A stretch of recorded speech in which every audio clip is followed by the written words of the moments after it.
rumahnya masing-masing, tetapi tentunya perlu dibekali dengan ilmu. Nah, insya Allah ilmu tentang tahapan perkembangan ini akan membekali ibu-ibu semua untuk bisa memahami setiap dari perkembangan usia anak. Nah, saya belajar tahapan perkembangan pada saat saya belajar ya di sebuah sekolah yang menurut saya Masya Allah saya banyak belajar di situ, yaitu sekolah Al-Falah. Saya belajar tahapan perkembangan itu kurang lebih selama 5 hari. Jadi saya mulai dari pagi, dari jam 8 pagi, dan selesai itu kurang lebih sekitar jam setengah 6 sore.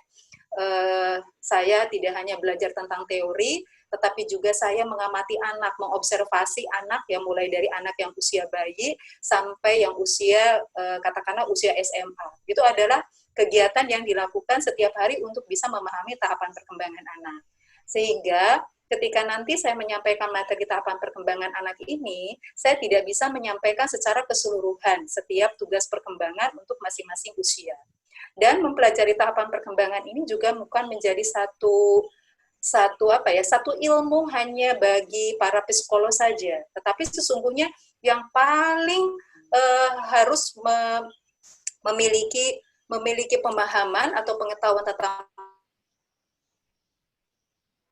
tahapan perkembangan ini adalah memang para orang tua, khususnya adalah para ibu.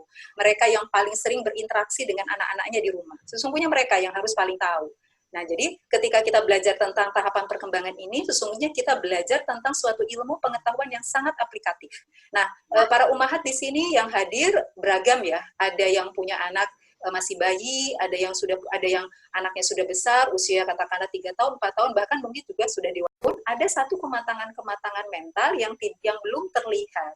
Nah, ini biasanya dipengaruhi oleh pola asuh yang dilakukan sejak masa kecil. Karenanya penting sekali bagi kita untuk belajar tentang tahapan. Nah, yang berikutnya adalah tentang sistem syaraf, ya. Nah, Allah sudah memberikan kepada kita itu kan yang pertama adalah fitrah, ya, fitrah gorizatun naum, gorizatun baqo, gorizatun tadayun, dan hajatul udhiyah, yang bisa membuat manusia itu bisa survive di dunia ini. Selain diberikan fitrah tadi, Allah juga mengkaruniakan akal yang menjadi pembeda antara manusia dengan makhluk lainnya. Nah, otak manusia itu terdiri dari satu sistem saraf pusat, dan yang kedua adalah sistem saraf tepi. Sistem saraf pusat itu terdiri dari beberapa kembali. Jadi ada sumsum tulang belakang, ada batang otak, ada otak kecil, otak bagian tengah termasuk limbik, dan yang berikutnya adalah otak pusat berpikir. Dan yang kedua adalah sistem syaraf tepi yang terdiri dari syaraf sensorik dan syaraf motorik. Nah, di dalam buku yang ditulis oleh Bu Dr. Gigi Wismiati, beliau adalah pemilik dari Sekolah Al-Falah di Jakarta. Di dalam bukunya yang berjudul Mengapa Surga Ada di Bawah Telapak Kaki Ibu, beliau menjelaskan bahwa ketika bayi itu lahir, strukturnya itu sudah terbentuk kecuali pada otak pusat berpikir. Di otak pusat berpikir itu letaknya pada bagian atas, ya, yang istilah lainnya disebut dengan cerebrum atau cortex. Nah, di situ ada kurang lebih 100 miliar sel otak yang dalam keadaan belum bersambungan. Bagaimana caranya agar sel otak itu bisa bersambungan? Ketika sel otak satu dengan sel otak yang lain bersambungan, maka akan muncul satu konsep baru atau persepsi baru atau pemahaman baru pada anak. Yang kedua adalah ketika sel otak yang satu dan sel otak yang lain itu bersambungan, akan muncul kemampuan baru. Nah, di pekan yang lalu saya sudah menggambarkan bagaimana sel otak ini bisa bersambungan. Itu bukan satu pekerjaan yang sekali jadi. Jadi misalnya kita hanya satu kali menyambungkan, lalu otomatis akan muncul konsep yang dipahami oleh anak, atau akan muncul perilaku tertentu yang kita harapkan. Itu tidak bisa dilakukan dengan cara demikian. Sel otak satu dengan sel otak yang lainnya ketika bersambungan terjadi sinaps, dan agar mielinnya semakin tebal, ya, itu memerlukan pengulangan stimulasi. Karena itulah salah satu prinsip pendidikan yang perlu kita pegang adalah ketika kita mendidik anak, kita harus sabar. Karena pasti mengajarkan apapun itu harus berulang-ulang kali. Sehingga tidak boleh bagi para ibu untuk mengatakan habis kesabaran saya. Ya, karena memang sistem kerja sel otak itu adalah demikian. Nah, Sistem saraf tepi itu terdiri dari dua, yaitu sensorik dan motorik. Ini keduanya memiliki fungsi yang berbeda. Kalau fungsi daripada saraf sensorik adalah menyampaikan seluruh informasi dari panca indera, kemudian disampaikan melalui sumsum tulang belakang, melalui batang otak. Ya, itu saraf sensorik. Sementara kalau saraf motorik itu menyampaikan informasi dari otak melalui melalui batang otak, melalui sumsum, kemudian sampai kepada anggota gerak. Nah, jadi fungsinya itu kebalikan ya untuk saraf sensorik dan saraf motorik. Nah, sel otak itu bisa bersambungan kalau ada stimulasi. Stimulasinya didapat dari mana? Stimulasinya didapat dari panca indera anak-anak kita. Karena itulah kenapa pembelajaran untuk bayi, untuk anak usia dini yang paling baik adalah pembelajaran yang mengaktifkan seluruh panca indera. Semakin banyak panca indera itu terlibat di dalam sebuah proses pendidikan, maka akan berpotensi semakin banyak sel-sel otak yang bisa tersambungkan.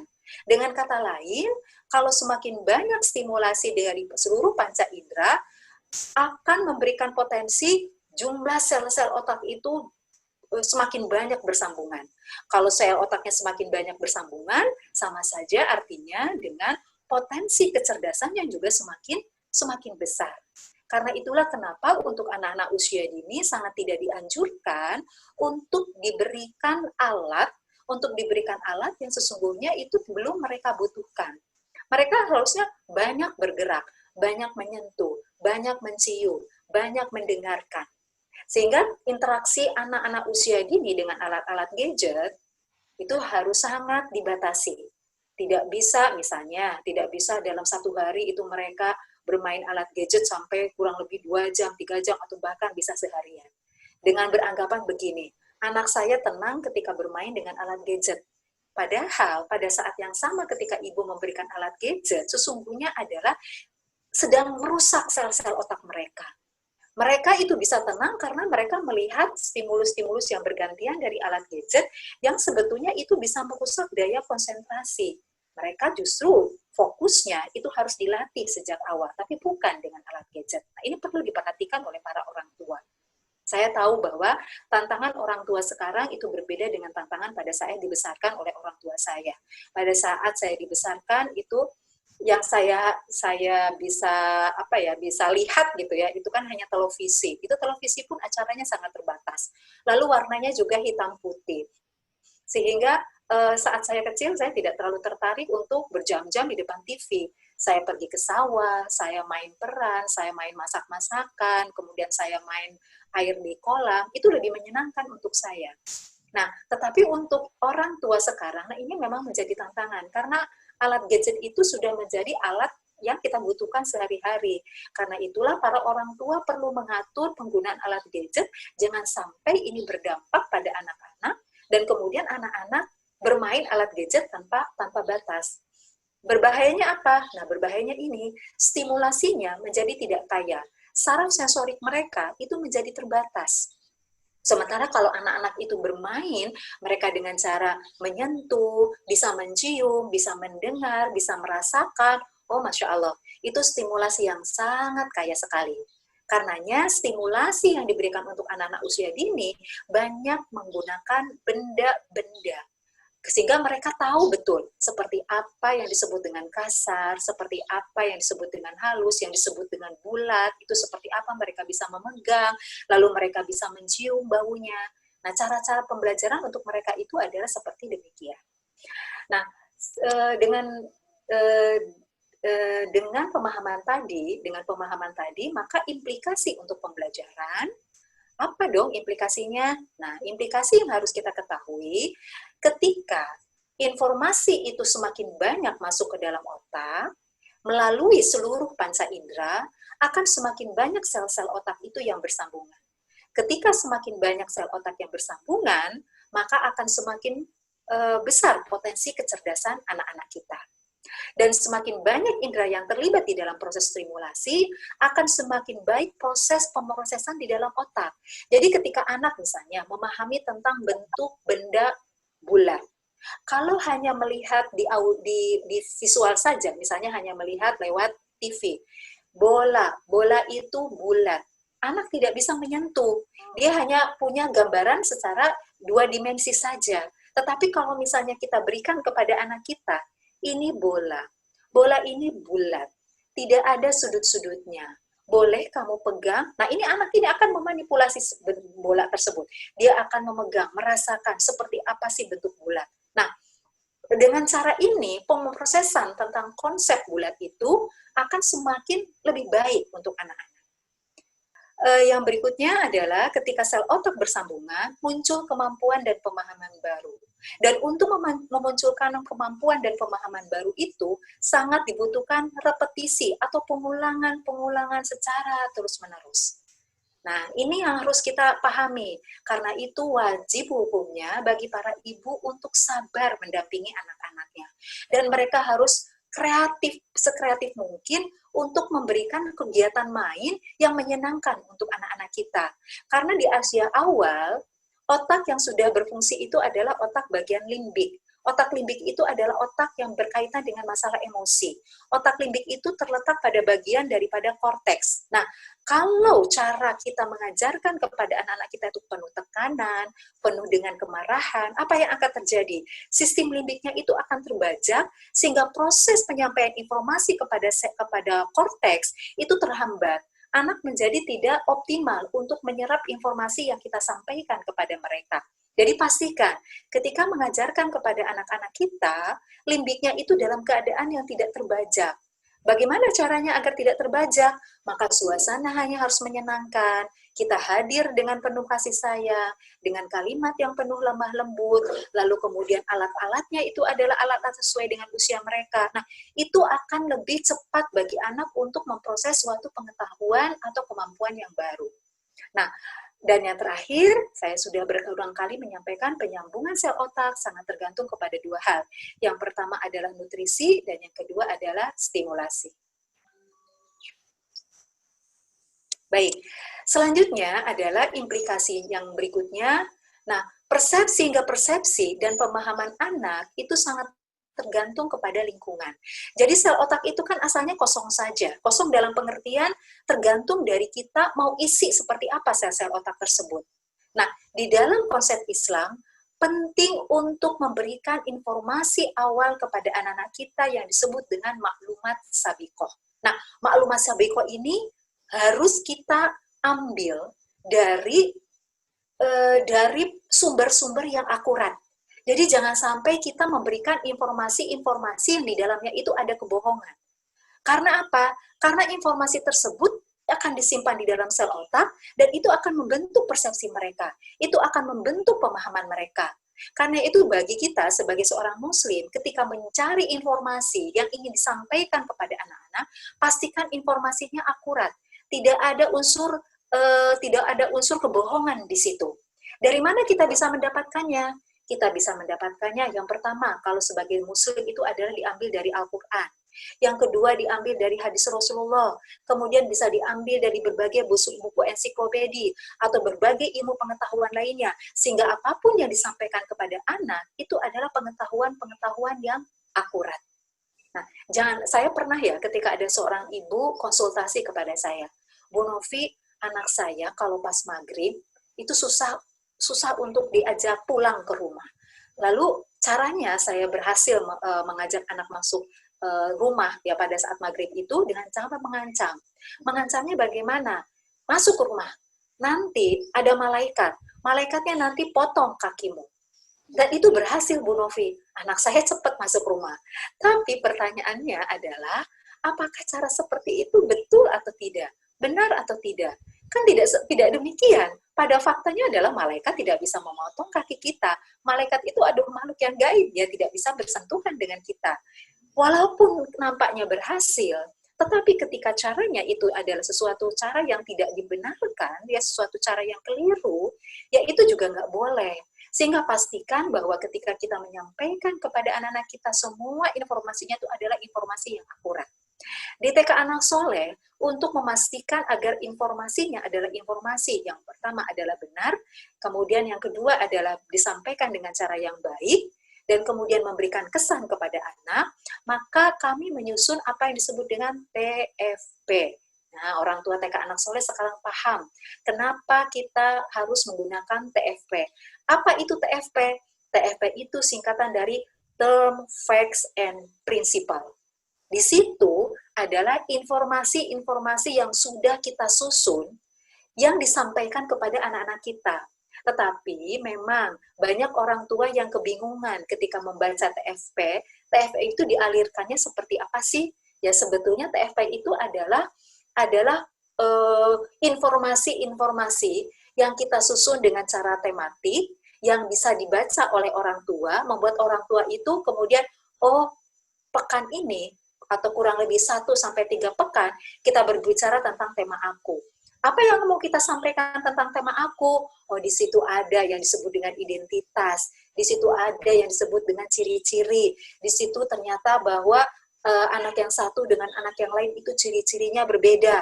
Nah, tujuan TFP itu adalah merangkum informasi-informasi, kan informasi banyak ya yang harus kita berikan kepada anak-anak kita. Nah, dengan cara TFP, informasi itu disusun secara sistematik, lalu kita bisa secara bertahap menyampaikan kepada anak, membangun pengetahuan-pengetahuan, mulai dari pengetahuan dasar sampai akhirnya tuh pengetahuan yang kita berikan kepada anak itu adalah pengetahuan yang jauh dari mereka.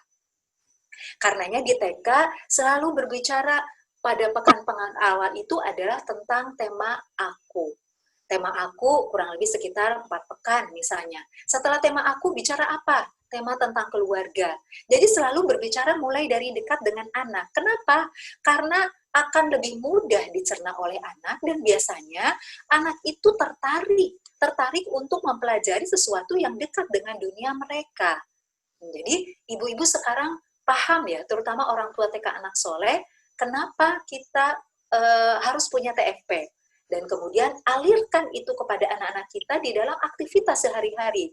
TFP itu bukan untuk dibacakan kepada anak, lalu anak disuruh mendengarkan, kita membaca dari awal sampai akhir, bukan demikian. Kita baca saja, lalu kemudian pada saat kita berinteraksi dengan anak, berinteraksi dengan pada saat mereka bermain, pada saat mereka makan, pada saat mereka mau tidur, kita bisa menyampaikan informasi-informasi yang ada di dalam TFP itu sesuai dengan keinginan kita. Itu akan sangat membantu proses pemahaman pada anak-anak kita. Dan di dalam TFP itu, kalau ibu-ibu bisa melihat orang tua TK Anak Soleh, di situ kita berbicara tentang definisi. Dan kata-katanya itu adalah kata-kata yang formal. Kenapa? Nanti kalau ibu sudah masuk di dalam tahapan perkembangan untuk masing-masing usia, salah satu yang dibutuhkan oleh anak-anak kita adalah stimulasi bahasa yang bermutu.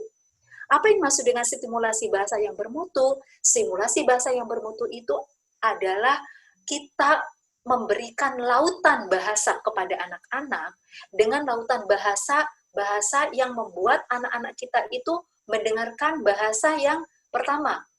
Kalau kita bahasa orang tuanya atau bahasa ibunya adalah bahasa Indonesia, bahasa yang formal. Bukan bahasa yang lebay, bukan bahasa yang gaul. Memang seperti itu yang harus diberikan kepada anak-anak kita.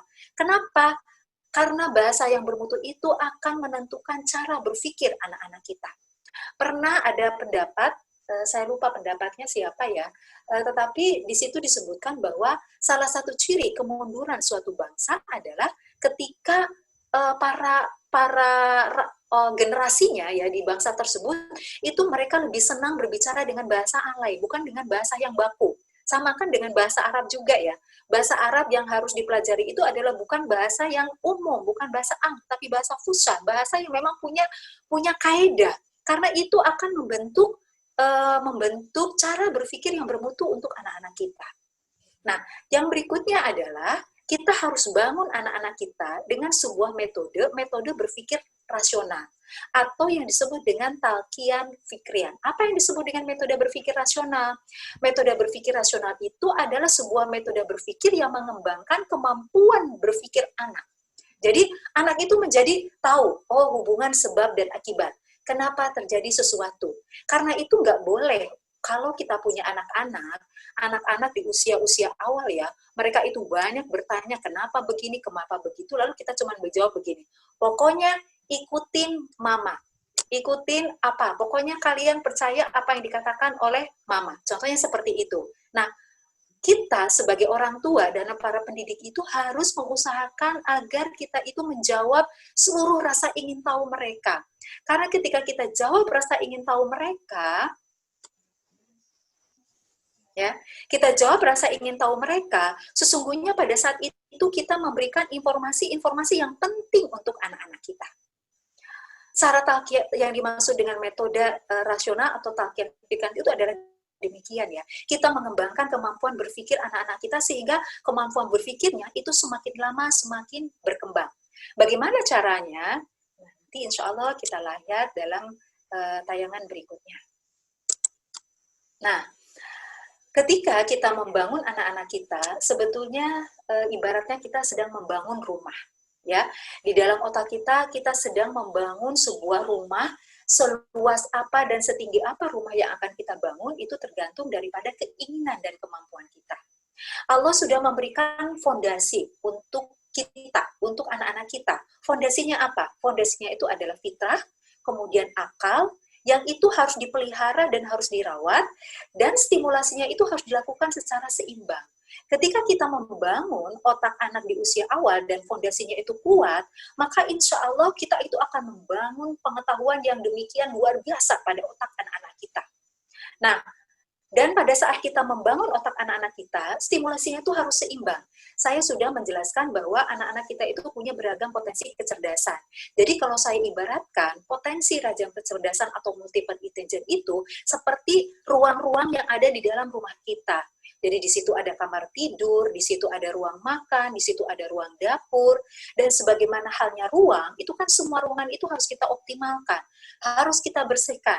Ketika ada satu permasalahan di dalam satu ruangan saja, misalnya ada permasalahan di ruangan kamar kecil, apa yang akan terjadi? Itu pasti akan mengganggu ruangan-ruangan yang lainnya. Nah, demikian juga stimulasi kepada anak kita, stimulasi bahasanya, stimulasi kecerdasan logikanya, itu harus dibangun secara seimbang. Secara seimbangnya seperti apa? Maka kita harus membuat sebuah program yang terintegrasi, yang di dalamnya itu mengandung stimulasi untuk semua jenis kecerdasan. Nah, di TK Anak Soleh, kita membuat sebuah program dengan melakukannya melalui pendekatan sentra. Di situ ada sentra bahasa, ada sentra persiapan, ada sentra main peran, ada sentra bahan alam. Nah, ada kalau di TK Anak Soleh di Makassar itu ada 7 sentra ya. Demikian juga di TK Anak Soleh Bekasi. Nah, kenapa ada sentra-sentra seperti itu? Karena harapan kita adalah di masing-masing sentra kita bisa menstimulasi suatu kecerdasan tertentu, dan setiap anak itu berganti dari satu sentra. Misalnya hari ini sentra persiapan, besoknya adalah sentra balok-balok, berikutnya adalah sentra bahan alam. Nah, masing-masing sentra itu punya spesifikasi tujuan. Kalau sentra balok-balok itu lebih membangun kepada kecerdasan spasial, visual, dan kecerdasan logika matematika. Walaupun semua kecerdasan yang lain itu dibangun, tetapi lebih spesifiknya adalah pada kecerdasan tersebut. Kalau di sentra bahan alam, apa yang dibangun? Di situ ada kecerdasan logika, ada kecerdasan spasial, ada kecerdasan intrapersonal, ada kecerdasan interpersonal.